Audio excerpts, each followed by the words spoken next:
La historia de Weyland-Yutani no comienza con una corporación, sino con un hombre.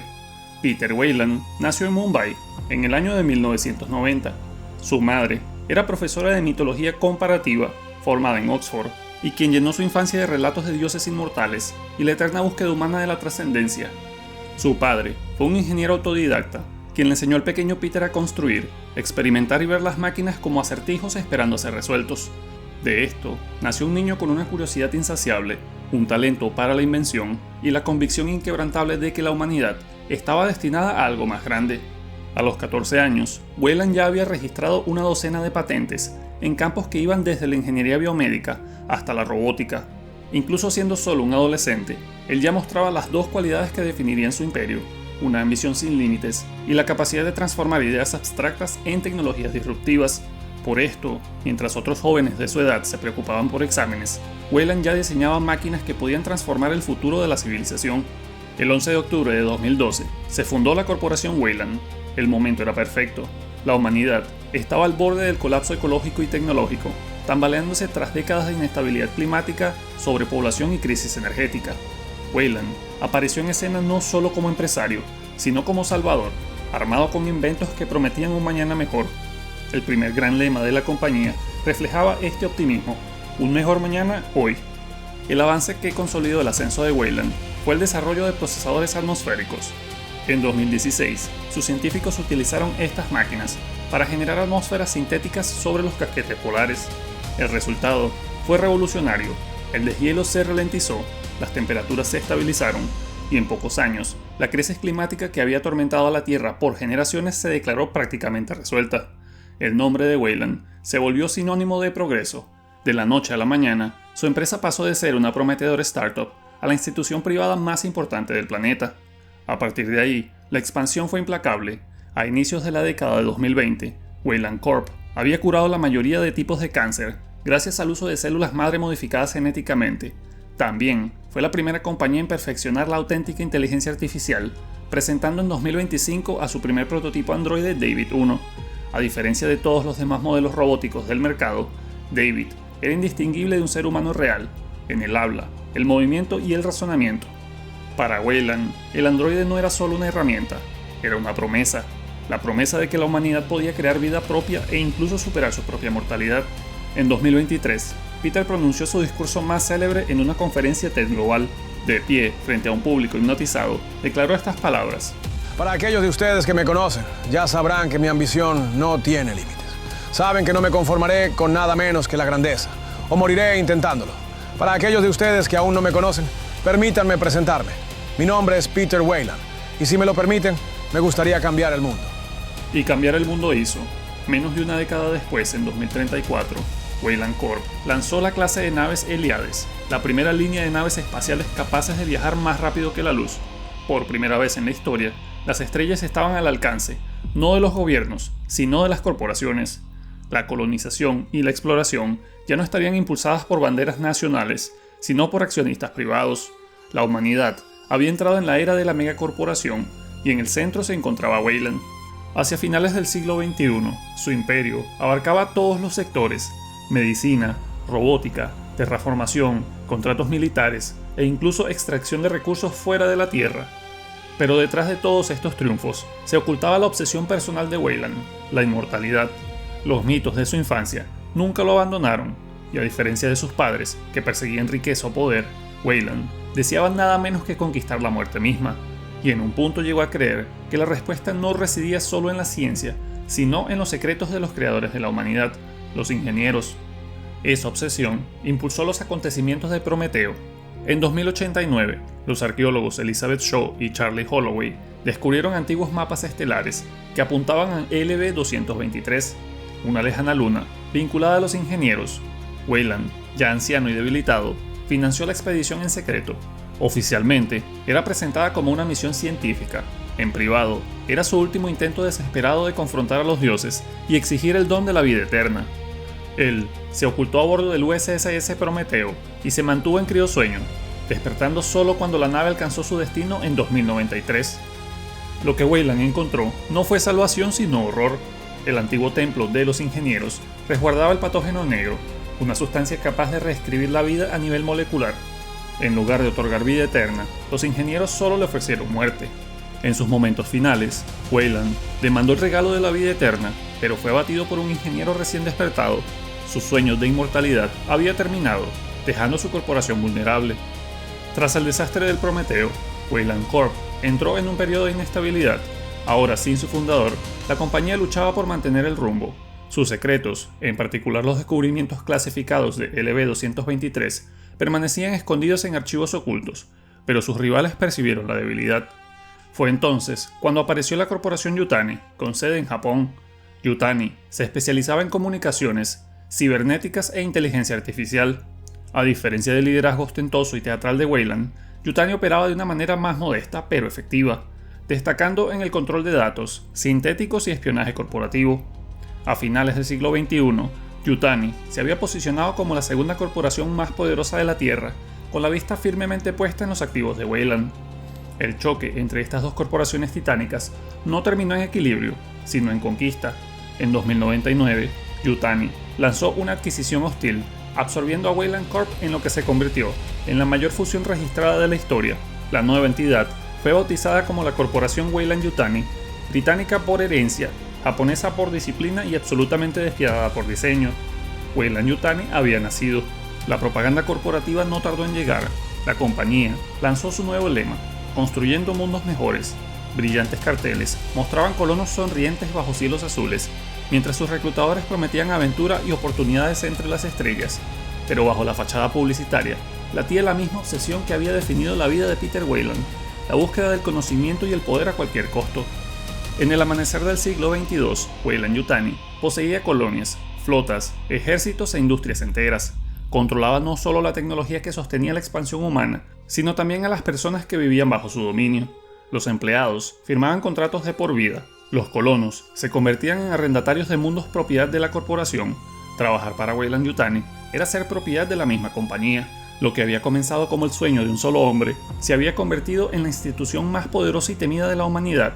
Y aunque Peter Weyland había muerto, su legado aún continuaba. Su obsesión por conquistar la muerte y apoderarse de los secretos de la biología alienígena aún seguían impregnando la esencia de la corporación que todavía llevaba su nombre. En este punto, había comenzado la era de Weyland Yutani. La recién fusionada corporación Weyland Yutani se había convertido en el corazón del progreso humano hacia el espacio profundo. Con su inmensa riqueza, sus tecnologías innovadoras y su casi total monopolio sobre los contratos de colonización, la compañía dictaba de manera efectiva dónde, cuándo y cómo se expandiría la humanidad por la galaxia. Las colonias ya no eran el resultado de valientes exploradores, sino de cálculos hechos en salas de juntas. Cada nuevo asentamiento, cada misión de terraformación, cada nave lanzada, llevaba el discreto emblema de la compañía. La colonización se presentaba como la siguiente gran aventura de la humanidad. Sin embargo, detrás de esa optimista fachada, Weyland Yutani veía las colonias como laboratorios, inversiones y por encima de todo oportunidades para asegurar recursos y descubrimientos biológicos que mantuvieran a la compañía por delante de sus rivales. Los eventos de Alien Covenant dan un indicio de estas intenciones. En 2104, Weyland Yutani lanzó una de sus empresas más ambiciosas hasta entonces, la USCSS Covenant, una gigantesca nave de colonización que transportaba a más de 2000 colonos y 1000 embriones en estado de criopreservación, con destino al lejano mundo de Origae 6.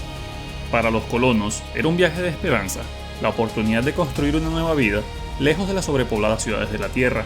Para la compañía era una oportunidad de negocio calculada. Su intención no era más que asegurar otro mundo bajo su propiedad, explotar sus recursos y garantizar generaciones de trabajadores leales atados a contratos esclavizantes.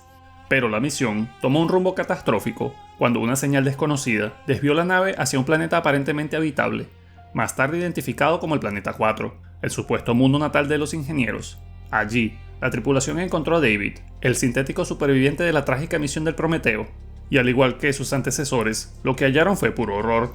David había utilizado el patógeno negro de los ingenieros para exterminar gran parte de la fauna del planeta, además de realizar experimentos genéticos con Elizabeth Shaw. El ecosistema indígena fue transformado, dando lugar a depredadores grotescos altamente hostiles, y tras incontables pruebas, David creó las primeras versiones reconocibles del xenomorfo. Estas criaturas, nacidas de su retorcida filosofía, fueron la fusión entre la biotecnología de los ingenieros y su propia obsesión por lo que él veía como la perfección.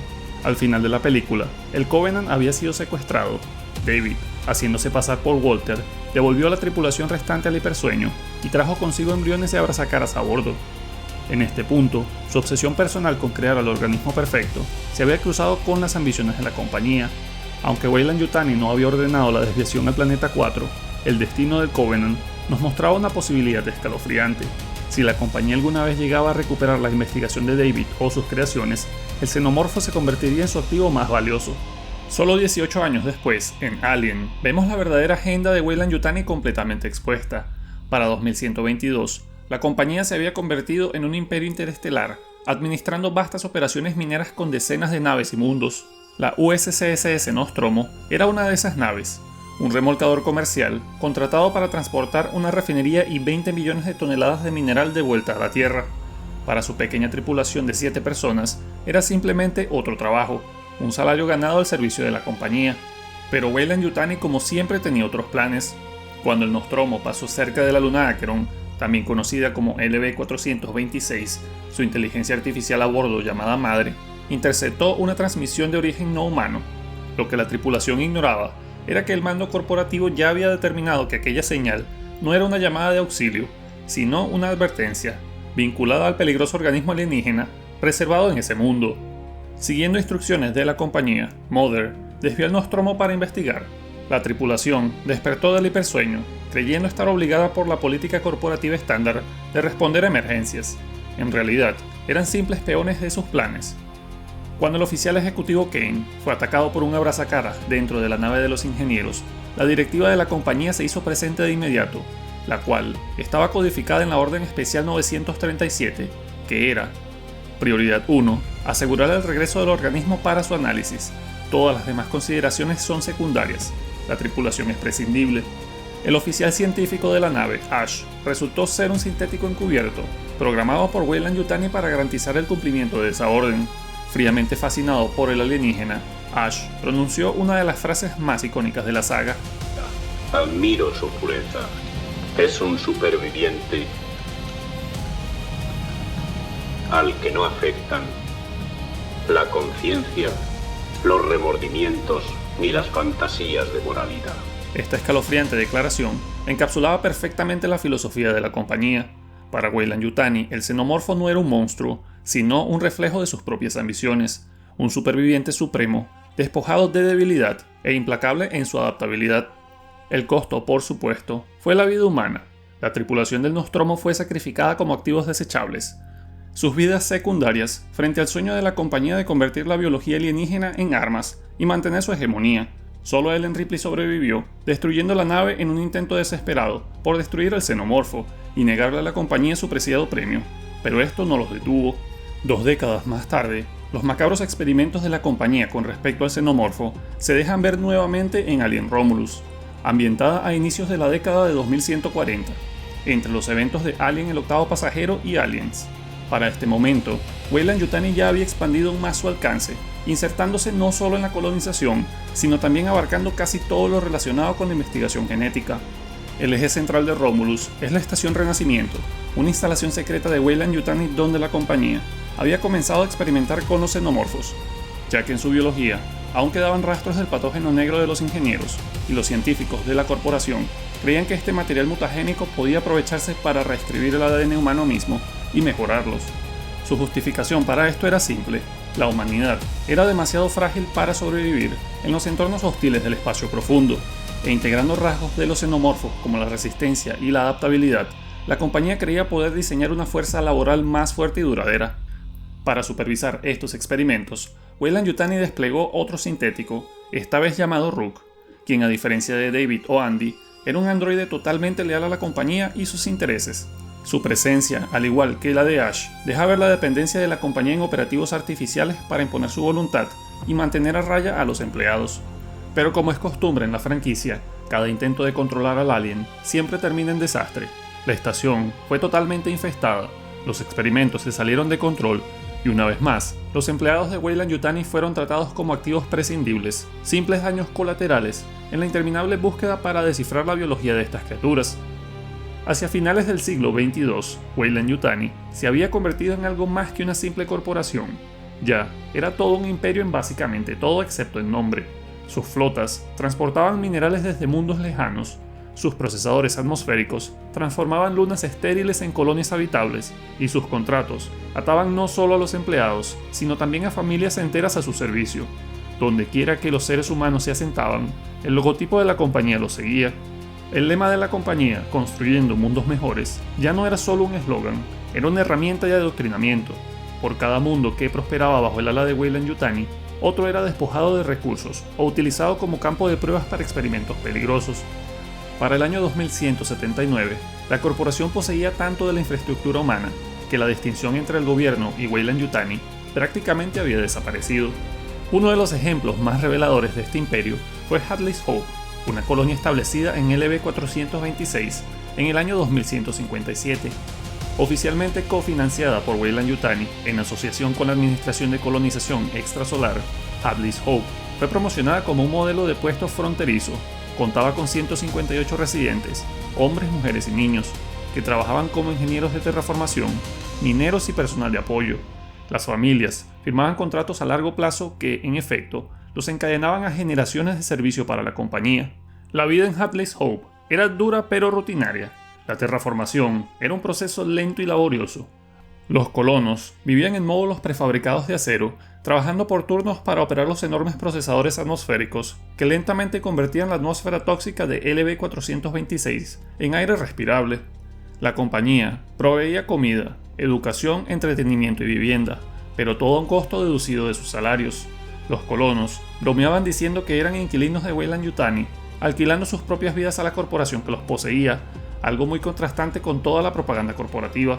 Y por si fuera poco, los niños del centro educativo eran enseñados a ver a Weyland-Yutani como la proveedora de su futuro. Tras bambalinas, la compañía veía a Hadley's Hope no como una comunidad, sino como una inversión. Esa inversión se convirtió en un pasivo cuando Ellen Ripley fue rescatada tras 57 años en hipersueño.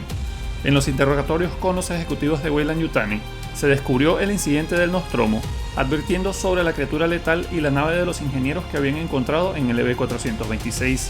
La respuesta de la compañía, sin embargo, fue bastante predecible. El testimonio de Ripley fue desestimado, su credibilidad atacada y su licencia de vuelo revocada, debido a la costosa destrucción del Nostromo. Oficialmente, Weyland-Yutani no tenía conocimiento de vida alienígena. Extraoficialmente, Ripley les había entregado exactamente la información que necesitaban. El desastre que siguió no fue orquestado por ejecutivos de alto rango, sino por un hombre, Carter Burke, un joven representante de Weyland-Yutani. Burke no era más que otro corporativo ambicioso, educado, encantador y aparentemente comprensivo con la situación de Ripley, pero en realidad era un manipulador que vio una oportunidad en su historia. Actuando sobre su testimonio, Burke ordenó en secreto que Hadley's Hope investigara las coordenadas de la nave abandonada, cosa que condenó a la colonia. Cuando se perdió el contacto con Hadley's Hope, la compañía organizó una misión conjunta con los marines coloniales. Burke fue incluido en la expedición bajo el pretexto de supervisión, pero en realidad su agenda era simple: asegurar especímenes del xenomorfo a cualquier costo. Una vez que los Marines, Ripley y Burke llegaron a LV-426, la verdad de todo lo que Ripley había advertido quedó expuesta. La colonia había sido invadida, sus familias masacradas o secuestradas y llevadas a la colmena. Burke, sin embargo, no se detuvo. Intentó contrabandear abrazacaras exponiendo a Ripley y a la joven sobreviviente Newt a la criatura. Su plan era deshacerse de los demás supervivientes, fingiendo sus muertes como accidentes, mientras entregaba los embriones a la División de Armas Biológicas de Weyland-Yutani. Al ser confrontado, Burke reveló sus planes y sus verdaderos motivos. Para él, el xenomorfo no era un horror, sino una fuente de ganancias y un camino rápido para ascender en la pirámide corporativa. Era claro que para él y para Weyland-Yutani, las vidas humanas eran prescindibles, pero la información, especialmente en forma de armas biológicas alienígenas, era incalculable. Al final, la avaricia de Burke fue lo que lo condenó, cuando quedó atrapado dentro de la colonia en colapso, acorralado y asesinado por las mismas criaturas que buscaba explotar. Sin embargo, aunque en la película original simplemente se ve que un alien lo ataca cuando intenta escapar, en una escena eliminada del corte del director, vemos que más tarde Ripley lo encuentra en la colmena, ya habiendo sido impregnado por un abrazacaras. Él pide ayuda a Ripley y ella solo le da una granada para que se ayude a sí mismo.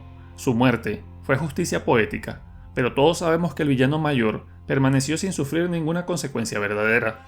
Al ojo público, Weyland-Yutani desautorizó sus acciones y fingió que Burke había actuado por su cuenta, continuando con la búsqueda de las criaturas. La batalla en Hadley's Hope culminó con la famosa decisión de Ripley de detonar un artefacto nuclear en las plantas de procesamiento atmosférico con el apoyo de los marines sobrevivientes, lo que destruyó por completo no solo a la colmena sino a toda la colonia. Hadley's Hope fue borrada en el fuego nuclear, pero Weyland-Yutani no. Incluso mientras Ripley, Higgs, Newt y el dañado androide Bishop escapaban a bordo del Sulaco, el hambre de la compañía por adquirir el xenomorfo todavía perduraba y el escenario quedaba preparado para la confrontación final.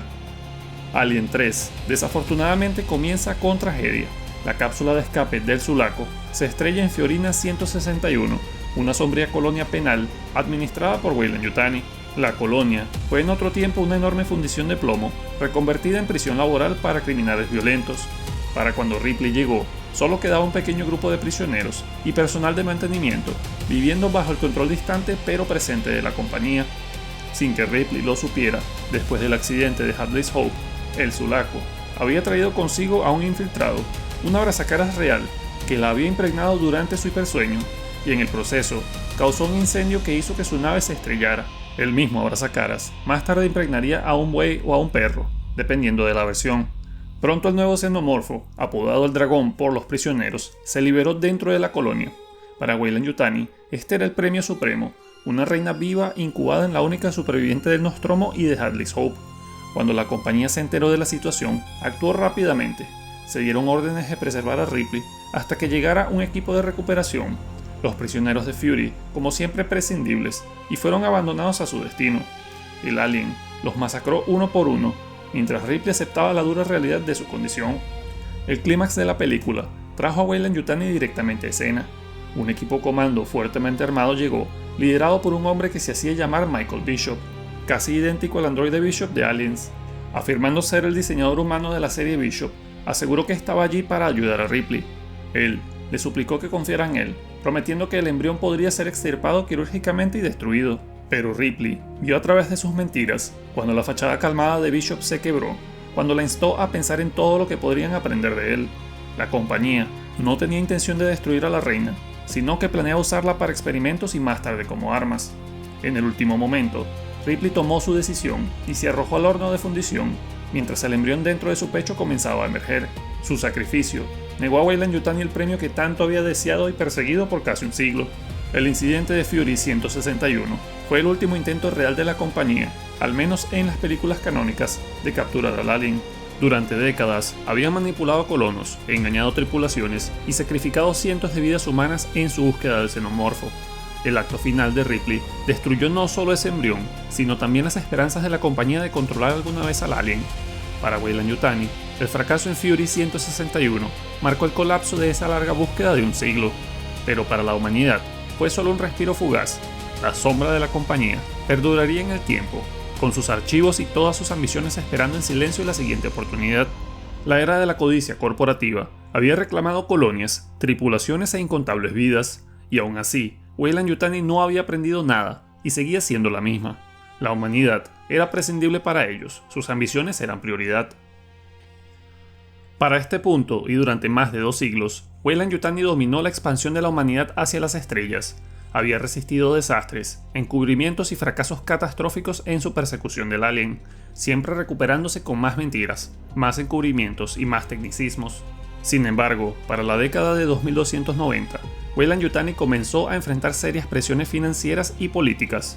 Su colonia en Nuindi demandó con éxito su independencia, eliminándose efectivamente de la influencia de la compañía. 2 años después, la empresa perdió ante el conglomerado rival Ripton un contrato para suministrar a las fuerzas militares de los Estados Unidos, o USM, con motores FTL, que eran motores que hacían que las naves viajaran más rápido que la velocidad de la luz, lo que afectó gravemente su desempeño financiero. Finalmente, en 2349, las megacorporaciones como Weyland-Yutani fueron prohibidas por completo. La compañía apeló, pero tras 3 años, la prohibición fue ratificada y Weyland-Yutani se disolvió formalmente. En Alien Resurrección, ambientada en 2381, Weyland-Yutani ya no existe. El Dr. Rain, uno de los científicos del USM Auriga, explica que la compañía se había hundido hace décadas y fueron comprados por Walmart, Con toda su historia de terraformar mundos y fabricar androides, es irónico que Weyland-Yutani no cayera de una manera épica, sino con la banalidad de una quiebra. El vacío dejado por Weyland-Yutani no acabó con la obsesión de la humanidad por el xenomorfo, sino que se trasladó a los gobiernos y aunque la compañía había sido borrada oficialmente, su legado sobrevivió a través de archivos de datos esparcidos por toda la galaxia. En el lore expandido, gran parte de esta información fue adquirida en secreto por las fuerzas militares de los Sistemas Unidos, siendo la base de sus propios experimentos. Planos de equipos de terraformación, notas sobre el diseño de androides y, más importante, todos los archivos clasificados de LV-223 y LV-426, además de todo lo conseguido en la Estación Renacimiento, continuaron existiendo mucho tiempo después del colapso. Las semejanzas con Weyland-Yutani eran obvias. Donde la compañía había usado contratos y propaganda, la USM usaba patriotismo y la necesidad militar de proteger a sus ciudadanos, pero su arrogancia e ingenuidad eran las mismas. La Ripley clonada pudo ver esto rápidamente, y nuevamente los científicos perdieron el control de los xenomorfos. Con el caos desatado a bordo y la inteligencia artificial de la Auriga siguiendo protocolos que ordenaban el regreso automático a la Tierra, el riesgo de llevar a las criaturas al planeta era inminente. Fue entonces cuando Nali Cole, miembro de la nave contrabandista Betty infiltrada en el proyecto, tomó el control del sistema y reprogramó el Auriga para estrellarlo deliberadamente contra la Tierra, sacrificando la nave para erradicar a los xenomorfos. El impacto tuvo consecuencias catastróficas y de gran alcance. El Auriga explotó sobre una región deshabitada de África, causando daños valorados en más de $300 billones. Tras el desastre, la USM encubrió la verdad sobre los experimentos con xenomorfos, atribuyendo públicamente la destrucción a un supuesto ataque terrorista. Sin embargo, la magnitud del incidente y el creciente descontento social minaron la confianza en la organización hasta dejarla irreparablemente debilitada. Con el tiempo, esta pérdida de credibilidad provocó el colapso de la USM como principal poder gobernante de la humanidad. En el vacío dejado por su caída, las corporaciones que antes habían sido reprimidas reaparecieron con fuerza, encabezadas por una renaciente Weyland-Yutani que recuperó su influencia y remodeló la civilización humana según sus propios intereses. Historias del universo extendido sugieren que el impacto de la Auriga casi provocó una nueva edad de hielo, dejando a la Tierra al borde del colapso ambiental. La recuperación solo fue posible gracias a masivos esfuerzos de terraformación, dirigidos según se cree por esas mismas corporaciones, que supieron sacar provecho a la tragedia. Aunque ambientada antes del incidente de Nostromo, la nueva serie de Alien Earth ofrece una nueva perspectiva sobre el lugar de Weyland-Yutani a inicios del siglo XXII. El año es 2120, apenas 2 años antes de que la tripulación de Ripley se topara con LV-426, y la humanidad ya estaba firmemente bajo el control de las megacorporaciones. En este punto, Weyland-Yutani no estaba sola, sino que era solo una de 5 gigantes corporativos compitiendo por la dominación. Weyland-Yutani, Prodigy, Lynch, Dynamic y Threshold, cada una controlaba vastas áreas de industria, tecnología e incluso la vida civil. Los gobiernos de la Tierra habían quedado relegados prácticamente hasta la irrelevancia, eclipsados por estos nuevos imperios corporativos. La serie introduce a Prodigy City, una ciudad futurista de propiedad y operada por la corporación Prodigy. A diferencia del enfoque utilitario de Weyland-Yutani hacia la colonización, Prodigy se especializaba en investigaciones genéticas de vanguardia y en la transferencia de conciencia, e incluso productos alimenticios. Sus laboratorios desarrollaban sintéticos, que eran androides humanoides, infundidos con fragmentos de conciencia humana, e incluso híbridos, prácticamente difuminando la línea entre el hombre y la máquina. Para el público, Prodigy representaba el progreso e innovación. Para Weyland-Yutani era un rival, uno que amenazaba con superarlos en la carrera por la supremacía. En este frágil equilibrio llega el desastre. La nave de investigación de Weyland-Yutani, la USCSS Maginot, se estrella dentro de los límites de Prodigy City. A bordo había especímenes extraterrestres, incluidos zoomorfos y un xenomorfo dron adulto. El accidente desató el caos. Si fue un accidente, un sabotaje o un intento deliberado de evitar que los especímenes llegaran a la Tierra, sigue sin estar claro, pero las implicaciones son enormes. Para Weyland-Yutani, el incidente ponía en riesgo exponer secretos largamente enterrados. La posesión de vida alienígena ya era la búsqueda más clasificada de la compañía. Ahora, con los restos del Maginot derramando su contenido en el dominio de Prodigy, la amenaza xenomorfo ya no pertenecía únicamente a Weyland-Yutani. La posibilidad de que sus competidores pudieran estudiarla, militarizarla o usarla en su contra era preocupante. Entre las figuras clave introducidas en esta nueva serie se encuentra Wendy, el primer híbrido humano sintético conocido. Ella lidera el equipo que investiga el accidente del Maginot. Wendy representa la culminación de la investigación de Prodigy, un desafío directo a la supremacía de Weyland-Yutani en el campo de la vida sintética. Mientras la compañía dependía de androides como Ash, Bishop o Rook, Prodigy había ido por un camino diferente, creando un ser que fusionaba la conciencia humana con la dureza y la capacidad de una máquina. El desastre del Maginot sirve como catalizador de este nuevo conflicto, pero esta vez a una escala inédita. Por primera vez el monopolio de Weyland-Yutani sobre el control y descubrimiento de vida alienígena se ve amenazado. Si bien las películas forman el pilar central de la historia de Weyland-Yutani, la presencia de la compañía se extiende mucho más allá de la gran pantalla. En cómics, videojuegos, libros y crossovers, esta sigue siendo la sombra omnipresente, siempre conspirando para capturar y militarizar al alien. Además, para las películas de Depredador y sus derivados, Weyland-Yutani se convierte en el puente entre dos de las franquicias más icónicas de la ciencia ficción, que son Alien vs Depredador. Esta introduce a Charles Bishop Weyland, quien lidera una expedición en la Antártida, donde descubren tecnología ancestral de los depredadores, además de enfrentar a los xenomorfos encerrados allí. En Alien vs Depredador Requiem, la señorita Yutani adquiere un arma de los depredadores, y esto hace referencia directa al imperio corporativo, que algún día dominaría el espacio. La influencia de la compañía es igual de insidiosa en los videojuegos de Alien. Por ejemplo, en Alien Isolation, la corporación es culpable de sabotear la estación Sebastopol, reprogramando a los sintéticos Working Joe para encubrir el brote de los xenomorfos. Aliens Colonial Marines amplía esto, revelando instalaciones secretas de la compañía en LV-426, donde los experimentos continuaron incluso después de la destrucción de Hadley's Hope. Y en Aliens Fireteam Elite, los jugadores descubren instalaciones ocultas de Weyland-Yutani en LV-895, donde su inteligencia artificial Cynthia supervisa experimentos con el patógeno negro. Los cómics profundizan aún más. Aliens Outbreak, Defiance y Resistance muestran a Weyland-Yutani desplegando equipos de operaciones encubiertas, androides y mercenarios para capturar especímenes del xenomorfo. El patrón siempre es el mismo, la obsesión corporativa pesa más que el costo humano. Incluso Blade Runner se ha conectado de forma sutil, con expedientes que insinúan redes corporativas compartidas entre Tyrell y Weyland-Yutani. Ambas corporaciones encarnan la arrogancia humana al jugar a ser dioses con la vida artificial, reforzando aún más la imagen de la compañía con futuros distópicos. Y con esto, llegamos al final de este video. Espero que te haya gustado, y si es así, recuerda darme un like, suscribirte si aún no lo has hecho, y activar la campanita de notificaciones para estar al tanto de mis nuevos videos. Nos vemos en el próximo.